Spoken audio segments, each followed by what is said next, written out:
태조실록 1권 총서 66번째 기사 이었어. 조금 후에 태조가 다시 군사로 하여금 소라를 불어 군대를 정돈하게 하고는 개미처럼 붙어서 올라가 적진에 부딪혔다. 적의 장수가 창을 가지고 바로 태조의 후면으로 달려와서 심히 위급하니 편장 이두란이 말을 뛰게 하여 큰 소리로 부르짖기를 영공 뒤를 보시오 영공 뒤를 보시오 하였다. 태조가 미처 보지 못하여 두란이 드디어 적장을 쏘아 죽였다. 태조의 말이 화살에 맞아 넘어짐으로 바꾸어 탔는데 또 화살에 맞아 넘어짐으로 또 바꾸어 탔으나 날아오는 화살이 태조 왼쪽 다리를 맞췄다. 태조는 화살을 뽑아버리고 기세가 더욱 용감하여 싸우기를 더욱 급하게 하니 군사들은 태조의 상처 입은 것을 알 수 없었다. 적군이 태조를 두 서너 겹으로 포위하니 태조는 기병 두어 명과 함께 포위를 뚫고 나갔다. 적군이 또 태조 앞에 부딪힘으로 태조가 적시 8명을 죽이고 적군은 감히 앞으로 나오지 못하였다. 태조는 하늘의 해를 가리키면서 맹세하고 좌우에게 주의하기를 겁이 나는 사람은 물러가라. 나는 그래도 적과 싸워 죽겠다 하니 장수와 군사가 감동 격려되어 용기 백배로 사람마다 죽음을 각오하고 싸우니 적군이 나무처럼 서서 움직이지 못하였다. 적의 장수 한 사람이 나이 겨우 15, 6세 되었는데 골격과 용모가 단정하고 고우며 사납고 용맹스러움이 비할 데가 없었다. 흰 말을 타고 창을 마음대로 휘두르며 달려 부딪히니 그가 가는 곳마다 쓰러져 흔들려서 감히 대적하는 사람이 없었다. 우리 군사라 그를 아기발도라 일컬으면서 다투어 그를 피하였다. 태조는 그의 용감하고 날랜 것을 아껴서 두란에게 명하여 산채로 잡아두게 하니 두란이 말하기를 만약 산채로 사로잡으려고 하면 반드시 사람을 상하게 할 것입니다 하였다. 아기발도는 갑옷과 투구를 목과 얼굴을 감싼 것을 입었으므로 쏠 만한 틈이 없었다. 태조가 말하기를 내가 투구의 정자를 쏘아 투구를 벗길 것이니 그대가 즉시 쏘아라 하고는 드디어 말을 채찍질해 뛰게 하여 투구를 쏘아 정자를 바로 맞히니 투구의 끈이 끊어져서 기울어지는지라 그 사람이 급히 투구를 바루었으므로 태조가 즉시 투구를 쏘아 또 정자를 맞히니 투구가 마침내 떨어졌다. 두란이 곧 쏘아서 죽이니 이에 적군이 기세가 꺾였다. 태조가 앞장서서 힘을 내어치니 적의 무리가 쓰러져 흔들리며 날랜 군사는 거의 죽었다. 적군이 통곡하니 그 소리가 만 마리의 소 울음소리와 같았다. 적군이 말을 버리고 산으로 올라가니 관군이 이긴 기세를 타서 달려 산으로 올라가서 기뻐서 고함을 지르고 북을 치며 함성을 질렀다.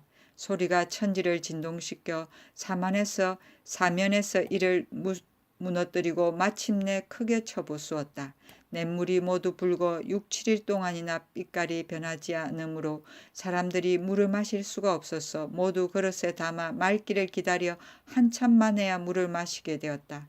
말을 1600여 피를 얻고 무기를 얻은 것은 할일 수도 없었다. 처음에 적군이 우리 군사보다 10배나 많았는데 다만 70여 명만이 지리산으로 도망하였다. 태조는 말하기를 적군의 용감한 사람은 거의 다 없어졌다. 세상에 적을 섬멸하는 나라는 있지 않다 하면서 마침내 끝까지 추적하지 않고 이내 웃으며 여러 장수들에게 이르기를 적군을 공격한다면 진실로 마땅히 이와 같이 해야 할 것이다 하니 여러 장수들이 모두 탐복하였다. 물러와서 군악을 크게 울리며 나희를 베풀고 군사들이 모두 만세를 부르며 적군의 머리를 바친 것이 산더미처럼 쌓였다. 여러 장수들이 싸우지 않은 죄를 다스릴까 두려워하여 머리를 조아려 피를 흘리면서 살려주기를 원하니 태조는 말하기를 조정의 처분에 달려있다 하였다. 이때 적군에게 사로잡혔던 사람이 적군의 진중에서 돌아와 말하기를 아기발도가 태조의 진을 설치함이 정지한 것을 바라보고는 그 무리들에게 이르기를 이 군대의 세력을 보건대 결코 지난날의 여러 장수들에 비할 바가 아니다. 오늘의 전쟁은 너희들이 마땅히 각기 조심해야 할 것이다 했습니다 하였다. 처음에 아기발도가 그 섬에 있으면서 오지 않으려고 했으나 여러 적군이 그의 용감하고 날랜 것에 복종하여 굳이 청하여 왔으므로 여러 적의 괴수들이 매양 진현처럼 할 적마다 반드시 앞으로 나아가 꿇어 앉으면서 군중의 호령을 모두 그가 주관하게 되었다. 이번 행군의 군사들이 장막의 기둥을 모두 대나무로 바꾸고자 하니 태조가 이르기를 대나무가 일반 나무보다 가벼우므로 먼 데서 운반하기가 편리하겠지만 그러나 대나무는 또한 민가에서 심은 것이고 더구나 우리가 꾸려 가져온 그전 물건이 아니니 그전 물건을 잃어버리지 않고 돌아간다면 족할 것이다 하였다. 태조는 이르는 곳마다 민간의 물건은 틀끌만큼만 것도 범하지 않음이 모두 이와 같았다. 울라이 전쟁에서 태조가 처명을 바로잡아 죽이지 않았으므로 처명이 은혜에 감동하여 매양 몸에 맞은 화살 흔적을 보면 반드시 목이 메어 울면서 눈물을 흘렸으며 종신토록 태조의 곁을 따라다니며 못 쉬었다. 이 싸움에서 처명이 태조의 말 앞에 있으면서 힘을 다하여 싸워 공을 세우니 이때 사람들이 그를 칭찬하였다. 태조가 승전하고 군대를 정돈하여 돌아오니 판삼사 최영이 백관을 거느리고 채분과 자피를 베풀고 동교 천수사 앞에서 줄을 지어 영접하였다. 태조가 바라보고 말에서 내려 빨리 나아가서 제배하니 최영도 또한 제배하고 앞으로 나와서 태조의 손을 잡고 눈물을 흘리면서 말하기를 공이 아니면 누가 감히 능히 이 일을 하겠습니까 하니 태조가 머리를 숙이고 살해하기를 삼가 명공의 지위를 받들어 다행히 싸움을 이긴 것이지 내가 무슨 공이 있겠습니까. 이 적들의 세력은 이미 꺾여 싸우니 혹시 만약에 다시 덤빈다면 내가 마땅히 책임을 지겠습니다 하였다. 최영은 말하기를 공이여 공이여 사만이 다시 일어난 것은 이 한 번 싸움에 있는데 공이 아니면 나라가 장차 누구를 믿겠습니까 하니 태조가 사양하면서 감히 감당하지 못하겠다 하였다. 우왕이 금 50냥을 내려주니 태조는 사양하면서 말하기를 장수가 적군을 죽인 것은 직책일 뿐인데 신이 어찌 감히 받을 수 있겠습니까 하였다.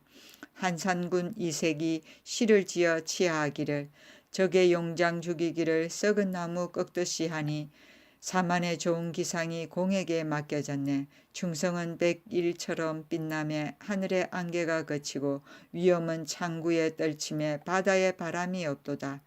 출목년의 잔치에서는 무효를 노래하고 능영각의 집에서는 영웅을 그리도다. 병든 몸 교회 영접 참가하지 못하고 신시를 지어 읊어 큰 공을 기리네 하였다. 전삼사 좌사 김구용은 이를 화답하기를 적의 기세 꺾기를 우레처럼 하니 군사의 지휘가 모두 공에게서 나왔네. 상스러운 안개 퍼져나가 독한 안개를 없애고 서리바람 매서워서 위험바람 도왔도다. 섬 오랑캐 간담이 떨어짐에 군용이 성대하고 이웃나라가 마음이 섬뜩함에 사기가 웅장하네. 온 나라 의관이 다투어 배회하니 사만만세의 태평의 공이네 라 하였다. 성균 최주 권근이 이를 화답하기를 삼천 신하 마음과 덕이 모두 다 같은데 군율은 지금에 와서 모두 공에게 있도다. 나라 또한 충성은 밝기가 태양과 같고 적을 꺾은 용명은 늠름히 바람이 나도다. 동궁은 빛나서 은영이 무겁고 배구천은 높다랗게 기세가 웅장하다. 한번 개선함에 종사가 안정되니 마상에서 기공이 있을 것을 이미 알았네 하였다. 하삼도란 충청 전라 경상도를 이끌고 경산부란 성주를 말하며 청구는 조선이고 출목년은 당태종이 그의 공신의 초상을 그려서 그려놓은 정각을 말하며 신하란 주나라 무왕의 신하 3,000명을 이끌는다.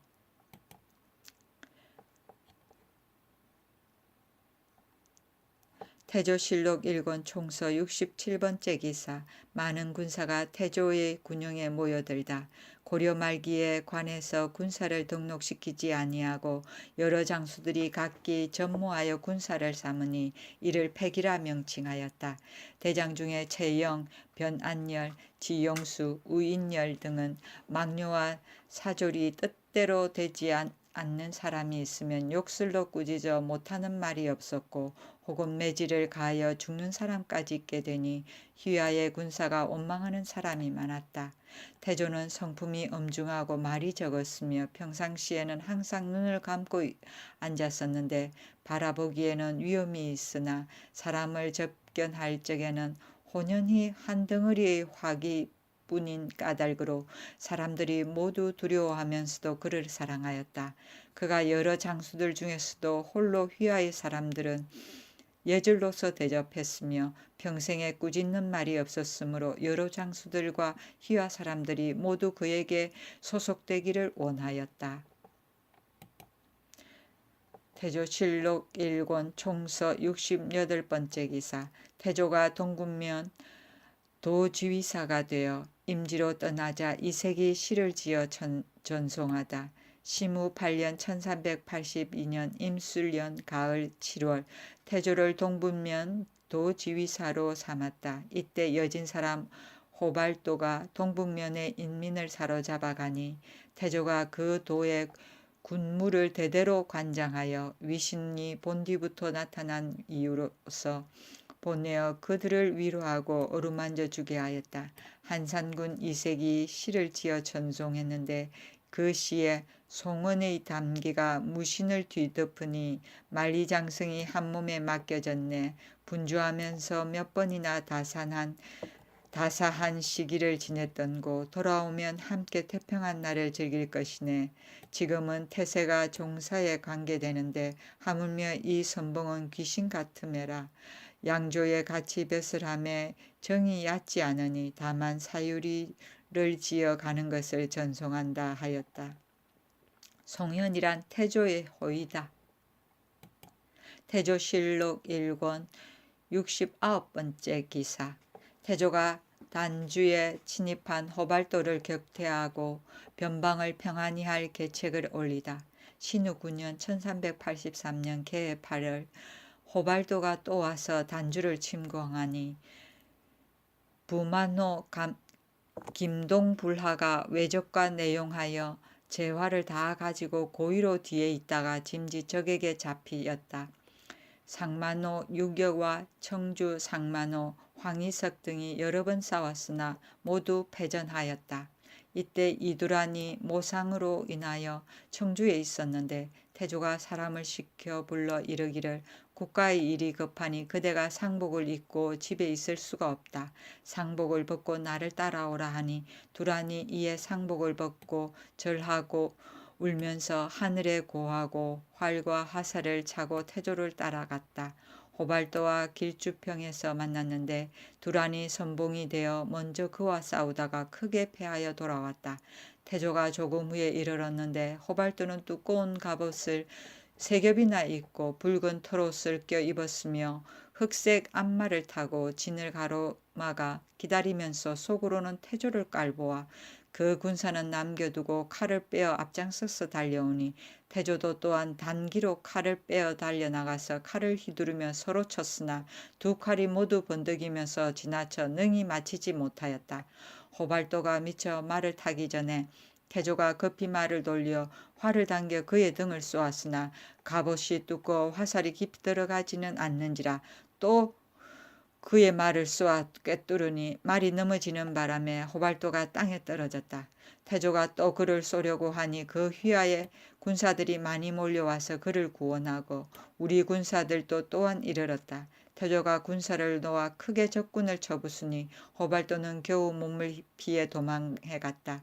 태조가 이로 인하여 변방을 편안하게 할 계책을 올렸는데 그 계책은 이러하였다. 북계는 여진과 달단, 요동과 심양의 경계와 서로 연해 있으므로 실로 국가의 요회지가 되니 비록 아무 일이 없을 시기일지라도 반드시 마땅히 군량을 구축하고 군사를 길러 떡밥의 병고에 대비해야 될 것입니다. 지금 그 거주하는 백성들이 매양 저들과 무역하여 날로 서로 가까워져서 혼인까지 맺게 되었으니 그 족속이 저쪽에 있으므로 유인해 가기도 하고 또는 향도가 되어 들어와 침구하기를 그치지 아니하니 입술이 없으면 이가 시리게 되므로 동분면 한 방명의 근심에만 그치지 않습니다. 또 전쟁의 이기고 이기지 못한 것은 지리의 덕실에 달려 있는데 저들 군사에 점거한 바가 우리의 서북쪽에 가까운데도 이를 버리고 도모하지 아니하니 이에 중한 이익을 가지고 멀리 우리의 오읍초 갑주 해양의 백성들에게 주어서 그들을 유인해 가기도 하고 지금 단주 동로올의 땅에 뛰어들어와서 사람과 짐승을 노략질해 가니 이로써 본다면 우리 요해지의 지리 형세는 저들도 진실로 이를 알고 있습니다. 신이 방면에 임무를 받고 앉아서 보고만 있을 수 없으므로 삼가 변방의 계책을 계획하여 아래옵니다. 첫 번째, 외적을 방어하는 방법은 군사를 훈련하여 일제히 적군을 공격하는 데 있는데 지금은 교련하지 않은 군사로서 먼 땅에 흩어져 있다가 도적이 이르렀어야 창활이 불러 모으게 되므로 군사가 이르렀을 때는 도적은 이미 노략질하고 물러가 버렸으니 비록 뒤따라가서 싸워도 그들이 기와 북을 익히지 않았으므로 치고 찌르는 것도 연습하지 않았으니 어떻게 하겠습니까? 원컨대 지금부터 군사를 훈련하는 데 있어 약속을 엄하게 하고 호령을 거듭 밝혀서 병고를 기다려 군사를 일으켜 일의 기회를 잊지 마옵소서. 첫 번째, 군사의 생명은 군량에 매어 있으니 비록 100만의 군사라도 하루의 양식이 있어야만 그제야 하루의 군사가 되고 한 달의 양식이 있어야만 그제야 한 달의 군사가 되니 이는 하루라도 식량이 없어서는 안 되는 것입니다. 이 도의 군사는 예전에는 경상도, 강릉도, 교주도의 곡식을 운반하여 공급하였으나 지금은 돈내의 지세로서 이를 대체시켰는데 근래에는 수재와 한재로 인하여 공사가 모두 고갈되었고 게다가 놀고 먹는 중과 무례인이 불사를 핑계하고서 함부로 권세 있는 사람의 서장을 받아서 주군에 청탁하여 백성들의 한 말의 쌀과 한 자의 배를 빌린다고 하고는 섬이나 심장으로서 거두어들이면서 이를 반동이라 명칭하고 하며 바치지 아니한 빛처럼 징수하여 백성이 굶주리고 추위에 떨게 되었으며 또 여러 아문과 여러 원수들의 보낸 사람이 떼를 지어 다니며 기식하여 백성의 피부를 벗기고 골수를 쳐 부수니 백성이 고통을 참지 못하여 처소를 잃고 떠돌아 다니는 사람이 십상팔구이니 군량이 나올 곳이 없습니다. 원컨대 모두 이를 금단하여 백성들을 편안하게 하소서. 또 도내의 주군은 산과 바다 사이에 끼어서 땅이 좁고도 척박한데 지금 그 지세를 징수하는 것이 경지의 많고 적은 것은 묻지도 않고 다만 호의 크고 작은만 보게 됩니다. 화령은 도내에서도 땅이 넓고 비옥하여 모두 이민의 지록인데도 그 지세는 관청에서 거둘 수가 없게 되어 백성들에게 취하는 것이 균등하지 못하고 군사를 먹이는 것이 넉넉하지 못하니 그무로는 도내의 여러 주와 화령의 한결같이 경지에 많고 적음으로써 쇠를 부과하여 관청과 민간에게 편리하게 하소서. 첫 번째, 군사와 백성이 통속되는 곳이 없으면 위급한 경우에 서로 보존하기가 어려울 것입니다. 이로써 선왕이 병신년의 교지에 세 가구로서 한 호로 삼아 100호로서 통솔하고 통주를 수영에 예속시켜 사변이 없으면 삼가가 상번하고 사변이 있으면 다 함께 나오고 사변이 급하면 가정을 모두 출동시키게 하였으니 진실로 좋은 법이었습니다. 근래에는 법이 폐지되어 통속할 곳이 없으므로 매양 군사를 징발할 적엔 흩어져 사는 백성들이 산골짜기로 도망해 숨었으므로 불러오기가 어려우며 지금 또 감으로 흉년이 들어서 민심이 더욱 이산이 되었는데 저들은 금전과 곡식으로서 미끼를 삼아 불러들이고 군사를 몰래 거느리고 와서 노략질하여 돌아가니 한 지방의 공공한 백성이 이미 향심도 없는 데다가 또 모두가 잡류이므로 저쪽과 이쪽을 관망하다가 다만 이익만을 따르게 되니 실로 보존하기가 어렵겠습니다. 원컨대 병신년의 교지에 의거하여 다시 군호를 정하여 그들로 하여금 통속이 있게 하여 그들의 마음을 단단히 매게 하소서. 백성의 기쁨과 근심은 수령에게 매어 있고 군사의 용감함과 겁내는 것은 장수에게 달려 있는데 지금의 군현을 다스리는 사람은 권세 있는 가문에서 나오기 때문에 그 세력만 믿고 그 직무는 근신하지 아니하니 군대는 물자가 모질하게 되고 백성은 그 직무를 잃게 되어 호구가 소모되고 부고가 텅 비게 되었습니다. 원컨대 지금부터는 청렴하고 근실하고 정직한 사람을 공정하게 선출하여 그 사람으로 하여금 백성을 다스리게 하여 호라비와 호르미를 사랑하고 어루만져 주게 하며 또 능히 장수가 될 만한 사람을 뽑아 그 사람으로 하여금 군사를 거느려서 국가를 방어하게 하소서. 붓게는 함길도이고 도는 함길도를 말하고 심은 팔적장이고 열척이다.